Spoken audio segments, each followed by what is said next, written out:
Secretary की हैसियत से सरकार तक ये बात पहुंचाना चाहता हूं कि पूरी हिस्ट्री राइट फ्रॉम 89 जब भी कश्मीर में कोई डिस्टर्बेंस हो गई तो मुलाजमीन पेश रहे कि ये जो कम्युनल हार्मनी है ये डिस्टर्ब ना हो जाए, मगर अफसोस का मुकाम है कि हमारे भाइयों को जम्मू में जिस कदर उन्होंने हरासा किया है वो हर एक कोने में उसकी मजम्मत की जाती है। मैं सरकार से ये कहना चाहता हूं कि जो लोग सरकार चलाते हैं जब वो प्रोटेक्ट नहीं होंगे तो जम्मू कश्मीर की आबादी का क्या हाल होगा। हमारी यही डिमांड है कि फिलहाल हमारे जो वहाँ गवर्नमेंट क्वार्टर्स में है, प्राइवेट अकोमोडेशंस में है या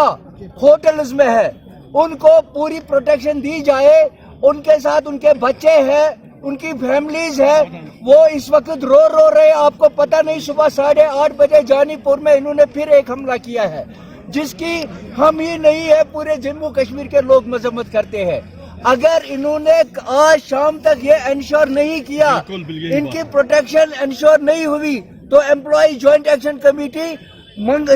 शनिचरवार से on from Monday we will be on strike और तब तक स्ट्राइक जारी रहेगी जब तक कि वहाँ ये बलवायु का हमला बंद नहीं होगा। को तहफ़्फ़ुज़ दो, कश्मीरियों को तहफ़्फ़ुज़ दो, कश्मीरियों को तहफ़्फ़ुज़ दो, इत्तेहाद आज़ाद, आवाज़ दो, जम्मू कश्मीर और लद्दाख,